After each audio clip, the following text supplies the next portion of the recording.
Imagine spending an entire week in a dark room, risking your freedom, your family, and your soul to create a flawless, hand-painted $20 bill. Now, imagine finding out that if you had used that exact same week to paint an honest canvas, it would have been worth $5,000. This isn't a fictional movie plot. This is the shocking true story of Emmanuel Ninger, a brilliant immigrant in the 1890s who became one of the most audacious counterfeiters in American history. He possessed a staggering artistic talent that could have made him a wealthy, legendary master. Instead, he chose a dark shortcut that led to an absolute psychological nightmare. But the real twist isn't how he made the money or how he got caught. The real mind-bending twist happens inside the prison walls on the day of his release, a final, bitter realization that left this criminal genius weeping on his knees, uttering a phrase that will change the way you look at your own life forever. Make sure you watch this chapter-by-chapter story to the very end, because the ultimate life lesson hidden in Ninger's final moments is a mirror to a mistake that many of us are making right now without even realizing it. Let's step back in time to the late 1890s, where it all began. Introduction: The artist who became a thief. This is not a fiction story born in the mind of a writer. This is a true, remarkable page from American history in the late 1890s. It tells the tale of a poor German immigrant who possessed a rare and brilliant talent, a gift that could have brought him immense wealth, fame, and a legendary legacy. Instead, he chose a dark and dangerous shortcut. He became one of the most audacious counterfeiters in American history. His journey is a powerful reminder of how easily we can blind ourselves to our own true value, and how a single misaligned choice can turn extraordinary potential into profound regret. Chapter 1: The Land of Broken Promises. In a quiet, modest village in Germany, there lived a painter. He was a man of incredible skill. When his brush touched a canvas, the colors seemed to breathe, and the portraits looked back at you with living eyes. But talent does not always guarantee bread on the table. Despite his mastery, fortune never smiled on him. He lived in a cramped, cold house, constantly worrying about how to feed his wife and 4 young children. Driven by desperation and the burning desire for a better future, he gathered his family and boarded a ship bound for the United States of America. He believed in the American dream. He was certain that in this vast land of opportunity, his skilled hands would finally bring his family the comfort they deserved. When they arrived, he set up shop as a commercial sign painter. He painted beautiful, elegant signs for local shopkeepers, banks, and businesses. Yet, the reality of his new life was harsh. The pay was low, the hours were grueling, and no matter how meticulously he painted, the money he brought home was barely enough to cover rent and basic groceries. The land of opportunity was feeling more like a land of endless struggle. Chapter 2: The Dangerous Idea. One evening, the painter sat at his small, dimly lit wooden kitchen table. His body ached from a long day of labor, and his mind was heavy with defeat. He looked down at his calloused hands, and then glanced at a single, crisp $10 bill resting on the table. It was the meager reward for days of hard work. As he stared at the bill, a quiet, dangerous thought crept into his mind. What if I didn't have to work so hard for this? What if I could just paint one? At first, the idea terrified him. It was a crime, a massive risk. But desperation has a way of silencing a man's conscience. He picked up the bill and held it close to the lamp. He studied the texture of the paper, the exact dimensions, the subtle hues of green and black ink, the portrait of George Washington, and the incredibly intricate lines woven into the borders. He decided to try. He took a piece of blank paper cut to the exact size of the currency. To mimic the aged, authentic look of government paper, he dipped it into a bowl of weak coffee water and let it dry. Then, sitting under the faint light, he picked up his finest brush. For an entire week, he worked in absolute secrecy. He labored tirelessly, pouring every ounce of his immense talent into replicating the minute details of the bill by hand. He drew every tiny line, every curve of the portrait, every letter of the serial number. When he finally finished, he held the paper up to the light. His breath caught in his throat. It was flawless. His hand-painted replica looked so perfectly authentic that even an expert eye would struggle to spot the difference. Chapter 3. The Ghostly Fortune. With a racing heart and trembling hands, the painter walked down to the local market. He filled a basket with fresh bread, butter, vegetables, fruits, and a bottle of fine wine. When it was time to pay, he nervously handed the shopkeeper his hand-painted $10 bill.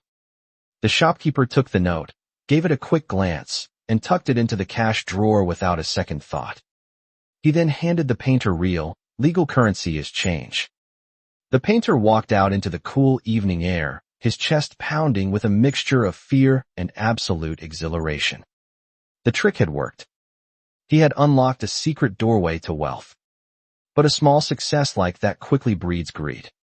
Why stop at $10?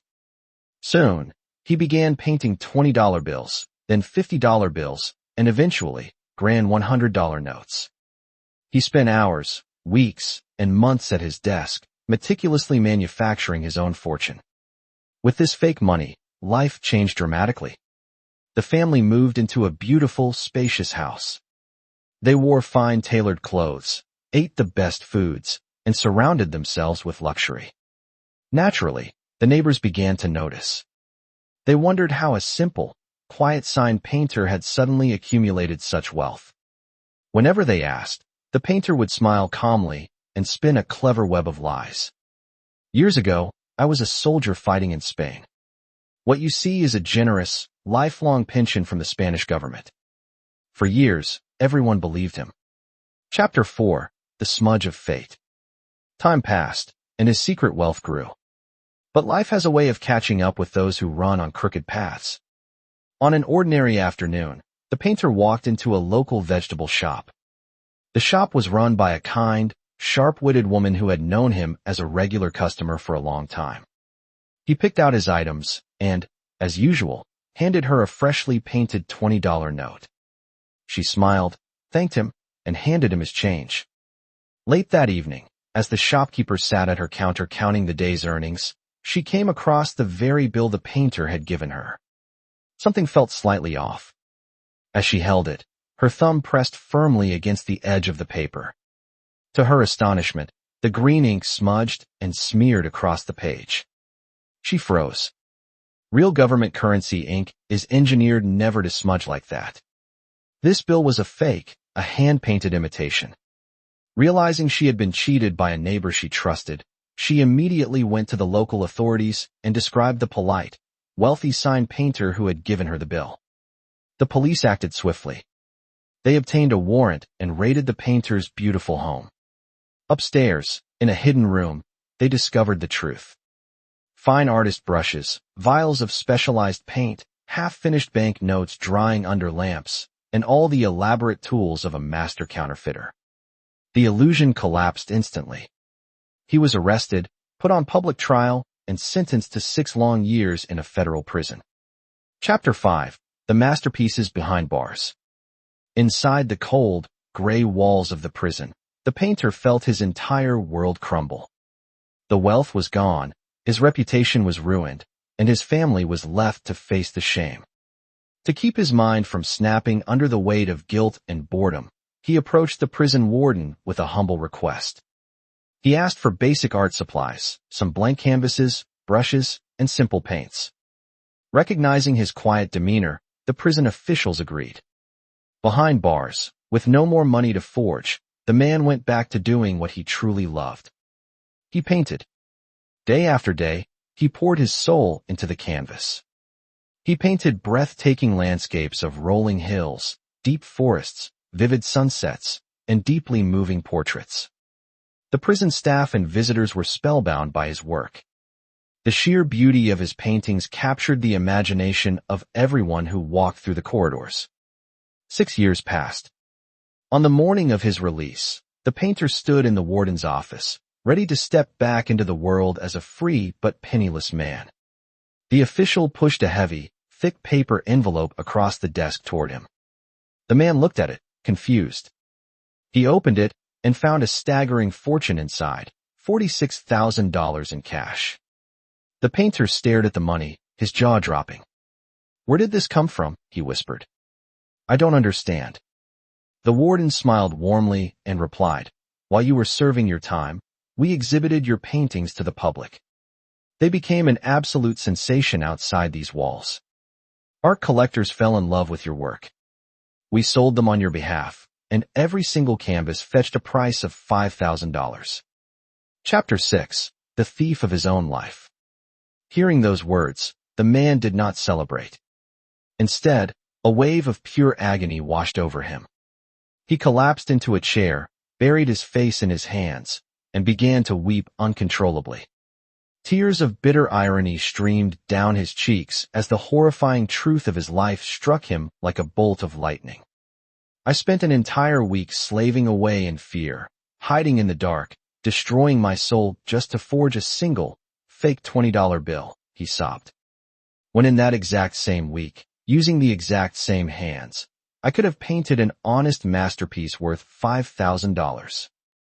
He fell to his knees on the cold floor, whispering through his tears words that would echo through history.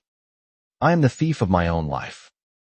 The man in this story was Emmanuel Ninger, known to criminal history as Jim the Penman.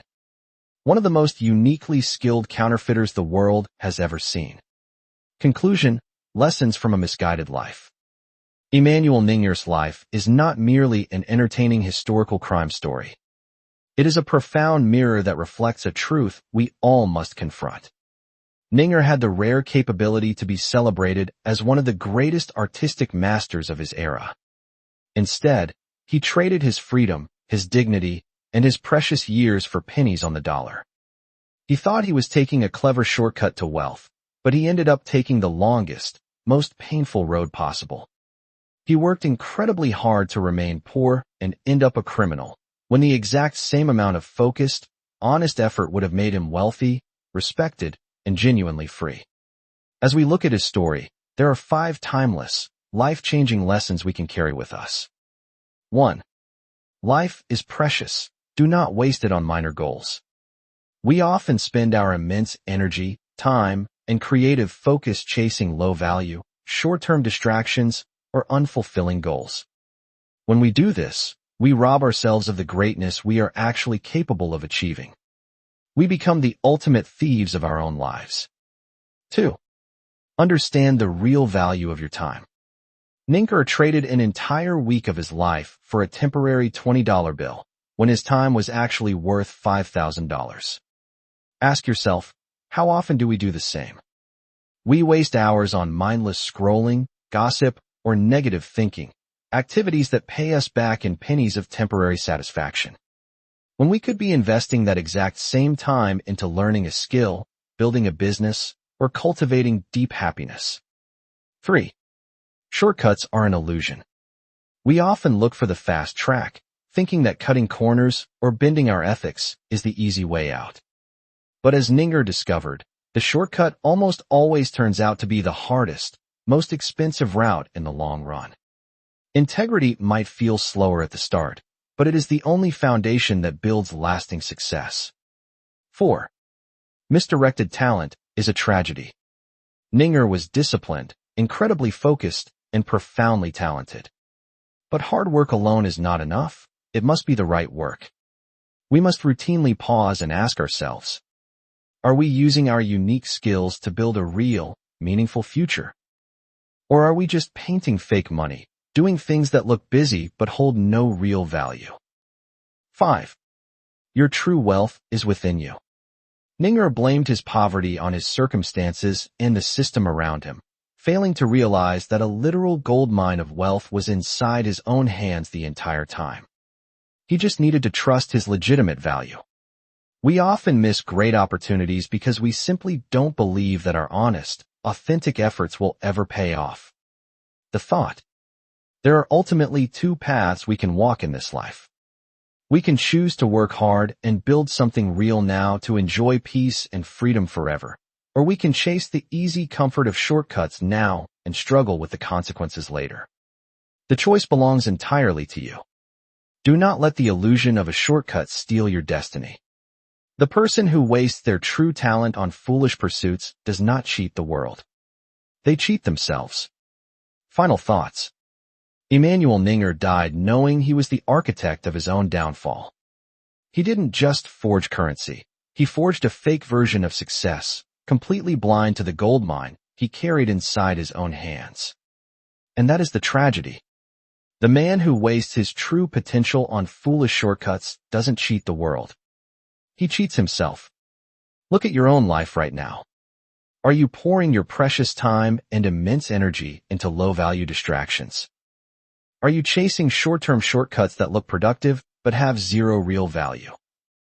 Don't look back years from now only to realize you've been printing fake $20 bills when you could have been creating masterpieces. Trust your value, do the right work, and build a destiny that lasts. If Ninger's story opened your eyes to your own hidden potential today, hit that like button and subscribe to Tiny Positive. Share this video with someone who needs a wake-up call to stop wasting their incredible talent. Thank you so much for watching until the very end. If you want to discover another mind-shifting story right now, click on the video on your screen right here. Keep growing, keep building honestly, and I'll see you in the next story.